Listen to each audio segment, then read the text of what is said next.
शुक्रिया माननीय सभापति महोदय। मैं उम्मीद करता हूं कि दिन के जिस प्रहर में अपनी बात रखने के लिए खड़ा हुआ हूं, ना कलुषित कोई बात करूंगा, ना आक्षेप होगा, कुछ चिंताएं होंगी, कुछ सरोकार होंगे। 3 हिस्सों में अपनी बात, अपने दल की बात आपके समक्ष रखना चाहता हूं।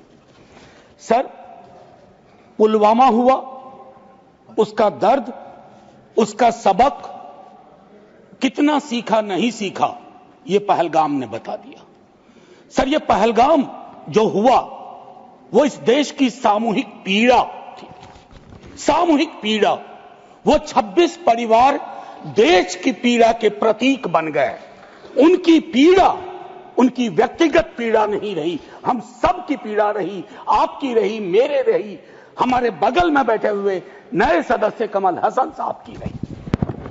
सर, अब समय आ गया है, एक बार पूरा सदन, आज ही नहीं, आज से पूर्व की सारी घटनाओं से लेके पहलगाम तक लोगों को कहे हम क्षमा प्रार्थी हैं, हम इतिहास से सबक नहीं लेते। माफीनामा आवश्यक है। किसी व्यक्ति को नहीं कह रहा हूं, किसी दल को नहीं, सबके लिए कह रहा हूं, सदन की ओर से यह माफीनामा जाना है। जान चली जाती है। सर, मैं क्या कहूं, खुफिया एजेंसी को कोई कहता है जानकारी थी, तो उस इशारे पर इरादे क्या बने, किस प्रकार की कोशिश हुई, हम आज तक क्लूलेस हैं। आज तक क्लूलेस है।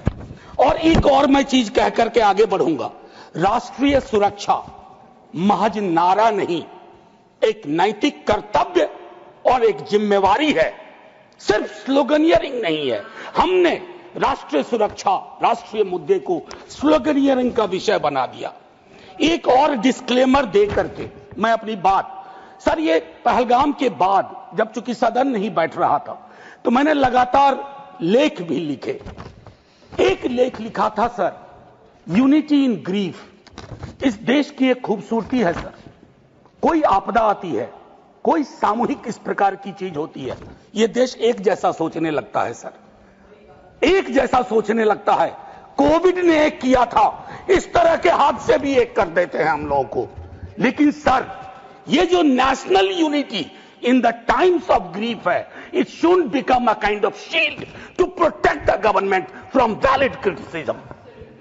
ये फर्क है ना सर, ये फर्क मैं समझता हूं कि एक परिपक्व लोकतंत्र में यह अंतर स्पष्ट होना चाहिए कि सैन्य सेवा और राजनीतिक नेतृत्व अलग अलग चीज है।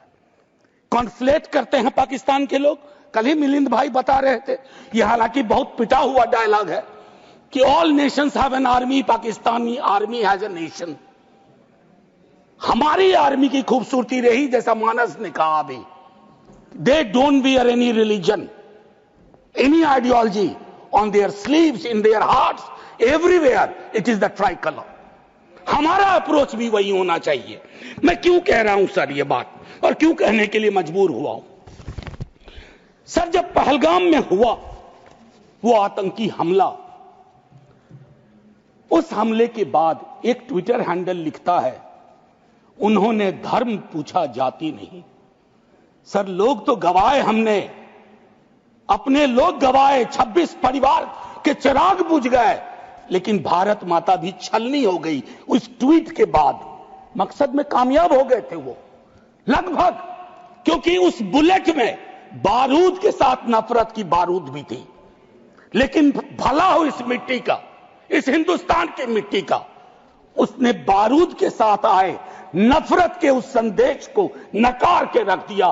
कहीं वो नहीं हुआ जिसकी उनको उम्मीद थी, बल्कि बाद में इस बात पे आता, बल्कि भारतवर्ष ने एक संदेश दिया। जब सोफिया कुरैशी जी और व्योमिका सिंह जी ब्रीफिंग के लिए आती थी, हम सब का गर्व से सीना फूल जाता था। वो मेरा हिंदुस्तान है, मुझे वही हिंदुस्तान चाहिए। ये हिंदुस्तान, ये उस्मान, लैंड ऑफ नौशेरा, इसका मजहब पूछ करके इसकी देशभक्ति पर शक करना देश को कमजोर करना। Please. Let me speak. Please. Let me speak. आज मैं किसी दल के दायरे से नहीं बोल रहा हूं। Let me speak ma'am. Sir मैं एक बात कहना चाहता हूं। मैं नहीं चाहता हूं कि यह बहस, अक्सर मैं देखता हूं मेरा वाला आंकड़ा, हमारे में इतनी गिरावट आ गई, उतनी गिरावट आ गई, आपके टाइम में इतना होता था, मेरे टाइम में इतना होता था। जिंदा लोग आंकड़े नहीं होते हैं, उसको आप आर्काइव में नहीं भेज सकते हैं कि फलाना मर गया, आंकड़ा है, आंकड़ा नहीं होता है। घर का चिराग बुझता है, बूढ़े माता पिता को खोने के बाद भी वैक्यूम रहता है। हम कभी मुआवजे, श्रद्धांजलि, पुष्प के आगे कभी ये नहीं सोचते हैं कि ये वैक्यूम, ये कैसे ये वॉइड फिल इन होगा। मैं एक चीज कहना चाहता था महोदय, सच तो यह है कि जवाबदेही तय नहीं होती है। मैं अक्सर देखता हूं, मैंने अपने नेता से भी पूछा, कुछ पार्थिव शरीर बिहार आ रहे थे, हमने पूछा, मैं नहीं था, सर क्या होता है पार्थिव शरीर पे जाते हैं, फूल बरसाते हैं, रीद लगता है एक सर, कई कैमरे होते हैं, लेकिन इंसानी जिंदगी के वैक्यूम को हिंदुस्तान क्या विश्व में कोई कैमरा उस वैक्यूम को नहीं भर पाता है। वैसे कैमरे का इजाद नहीं हुआ है सर। हम इस नजरिए से क्यों नहीं सोच सकते। कल मैं थोड़ा तारतम्य मेरा टूट रहा है, मैं सिर्फ ये कहना चाहता था सर कि अगले दिन बिजनेस एज यूजुअल हो जाना ठीक नहीं। आज हुआ, कल बिसरा दिए, बिजनेस एज यूजुअल। राजनीति के लिए हमेशा वक्त है।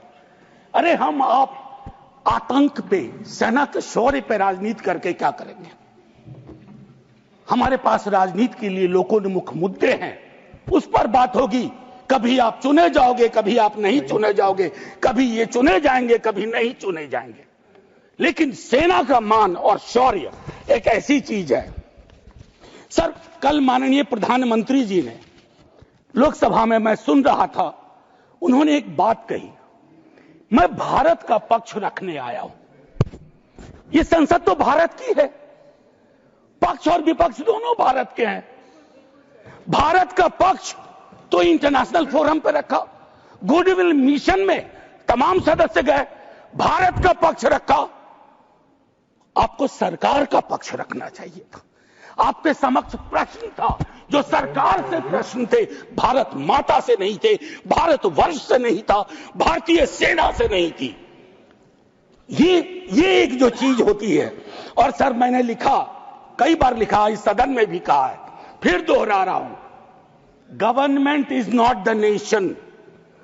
कोई भी सरकार चाहे उनकी रही हो या आज आपकी है, आप राष्ट्र के पर्याय नहीं हैं। हम कल खेल में हो या ना हो, हम में से बहुत लोग नहीं रहेंगे, सरकार भी बदल जाएगी, पार्टियां विलुप्त हो जाएंगी, लेकिन ये देश तो भाई रहेगा। इसकी मिट्टी अद्भुत है, ये जिंदा रहेगा। तो देश रहने दीजिए, सरकार अपनी बात करे। और एक बात तो मैं और कहूंगा, क्या ही कहूं, नेहरू लाइफ वेस्ट है इस सरकार की। वो जो हवाई जहाज में जब हम लोग बैठते हैं तो कहते हैं कि अगर जहाज डूबने के क्रम में लाइफ वेस्ट को ऐसे फूकिए, फुला लीजिए ताकि पानी में उतरने में, नेहरू बार बार आ जाते हैं। मतलब मैंने तो पिछले सदन में उस वाले पार्लियामेंट में कहा था कि बेहतर है एक दिन में एक मुकदमा कर दो, जवाहरलाल नेहरू हाजिर हो, जिनको उनके पक्ष में दलील देना है देंगे, हम जैसे लोग चलिए टूटे बिखरे हैं। और दूसरी तरफ उनको बुला लो जिनको नेहरू हर जगह नजर आते हैं। अगर नेहरू इतने वर्षों बाद भी आपको परेशान कर रहे हैं तो कुछ तो बात है, थी उस बंदे में, कुछ तो बात थी। मैं एक चीज कहना चाहता हूं, इसको भी पहले कहा, आज फिर आपके समक्ष दोहराता हूं। पहलगाम हुआ सर, मैंने वो बात कही, जो ट्वीट आया, नफरत, टेलीविजन हाउसेस में डिबेट होने लगे। लेकिन उसके बाद अभी हाल में एक चीज मैंने बहुत पहले भी कही है, दोहरा रहा हूं। सर कश्मीर को लैंड मास सिर्फ नहीं समझना चाहिए, सिर्फ जमीन का टुकड़ा नहीं है कश्मीर। कश्मीर में लोग बसते हैं, कश्मीर के लोगों ने भी कुर्बानियां दी हैं। पहलगाम के बाद जिस तरह का रिएक्शन कश्मीर में आया वो अनप्रेसिडेंटेड था, अनप्रेसिडेंटेड। लोग रो रहे थे, कंधा दे रहे थे, बचा रहे थे, अपनी दुकानों के शटर डाउन कर दिए। लेकिन उसी कश्मीर में बाद के विजुअल्स में वहां की चुनी हुई सरकार, हालांकि मैं मानता हूं सरकार के बारे में, they have the responsibility without power, तो ये आज अर्जी का वक्त नहीं है, लेकिन मैं एक अर्जी लगा देता हूं इस सरकार के समक्ष, फुल फ्लेजेड स्टेटहुड बहाल करिए। ऐसी छवियां जहां सीएम एक खास जगह ना जा सके, मौन करने के लिए, रेस्पेक्ट देने के लिए, श्रद्धांजलि देने के लिए, उसके बाद सब दूसरी पीड़ा एक हुई। हमारे एनएसए साहब ने कहा एक कांच नहीं टूटा हिंदुस्तान का। सर ये संवेदन शून्यता की पराकाष्ठा है। पूंछ राजौरी के लोग कांच से भी गए बीते हैं। मुझसे ज्यादा पूंछ राजौरी को आप जानते हैं माननीय चेयरमैन साहब, कितने लोग हमने गवा दिए। उसके बाद मुझे लिखना पड़ा, प्रिय कांच तुम कितने धन्य हो, तुम्हारा जिक्र हो रहा है, जिनको खो दिया उनका कोई जिक्र नहीं हो रहा।